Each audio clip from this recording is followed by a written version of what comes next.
humans of Earth, and beings of YouTube. I am lucky enough to have the opportunity to interview the lead singer and creator of the band Earth Empire, Mr. Rik Marston. Thank you, Zeta. I appreciate it. It is an honor to interview you. Thank you. So tell us, what is Onyx about? Well, Onyx is a song I wrote back in about 2001. It's about nuclear war, seen from the eyes of an extraterrestrial race or an extra-dimensional race, whatever. I see. It's a personal song because I find having a family and just wanting to live, nuclear war is a bad thing. Sure, it's a deterrent. Sure, it's something, nuclear weapons are something that could stop somebody from changing our lifestyle or how we live. They help defend us from things. But I just feel that at this time of the situation in the world today, it's the scariest point. And I'm a kid who grew up in the 80s, and I remember the Cold War with the Soviet Union, with Russia. And I remember I went to the Soviet Union. My church youth group sent me to the Soviet Union back in 1986 for a peace exchange. And I met a lot of wonderful people from Russia, from the Ukraine and Estonia. And it was a very, very incredible, eye-opening, and heartwarming trip to meet these wonderful people.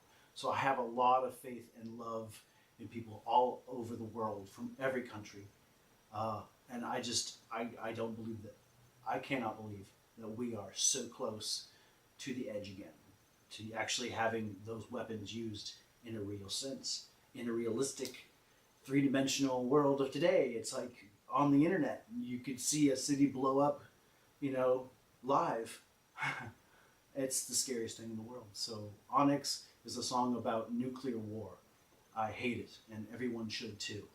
And I feel that this little film and music video is my voice to the world and to the leaders of the world that we don't want it, we don't need it, and we can talk it out, we can do something.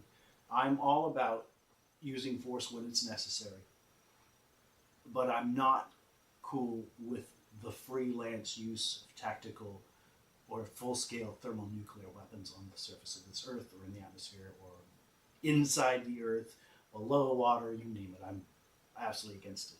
So I'm cool with nuclear power. I'm just not cool with the weapons of mass destruction.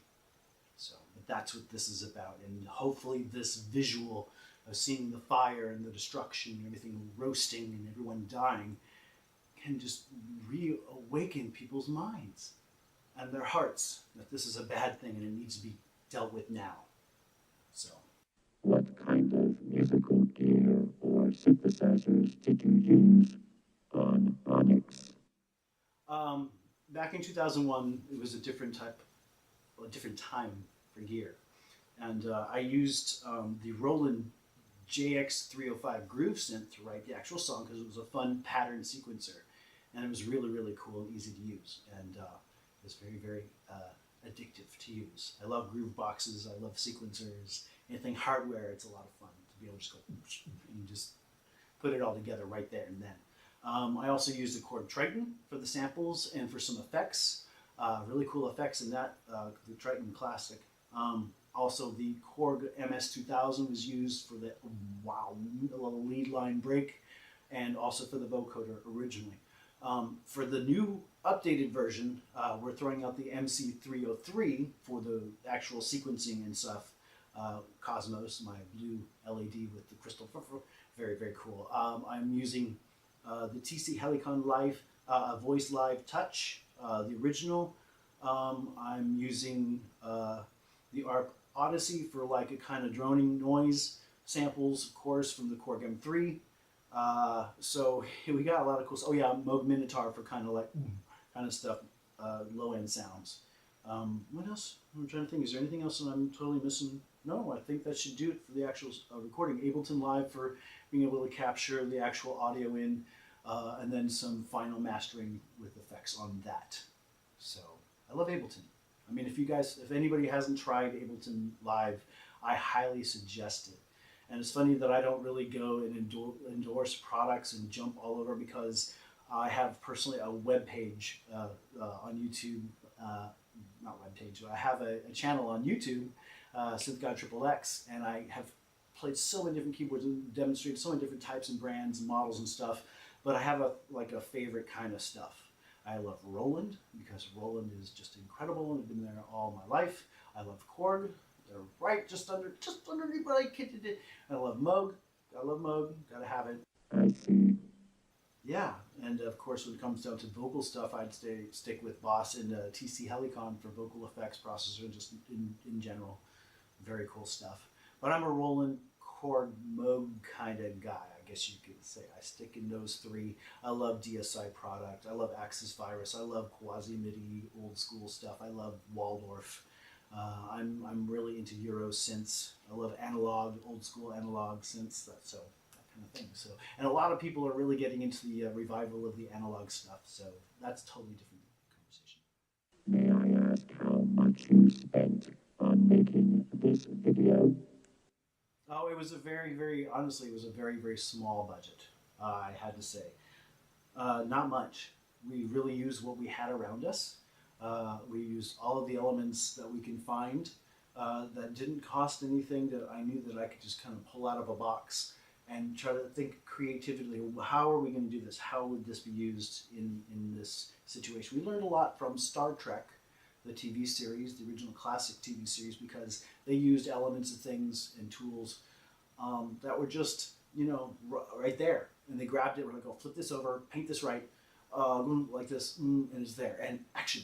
And to be honest, if you have the imagination, the creativity, the drive, the will to do it, you can make music videos, movies yourself, just with the camera tech you have on whatever, your phone or whatever. I absolutely love all this new technology. It's great. What is next for Earth Empire? I will be releasing most likely the older tracks and a new track intertwined. So like maybe like this one, Onyx, and a couple of the other older first album from the Dancing with the Gods CD that was released in 2009, 2008, 2009 era. We're reissuing all the old material. A lot of that stuff didn't get out to the public. Now's the time for us to get it out with new video technology, YouTube and other online services. You really can kind of explode things out. It's just up to the musicians nowadays to push their own music in their videos and stuff, because, you got to do everything yourself. And I have to quote Gary Oldman when he played Zorg in The Fifth Element. You want something done? You do it yourself. Yeah!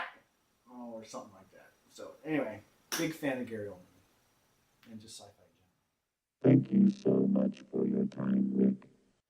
Thank you, ZETA. I appreciate it. Thank you for your time.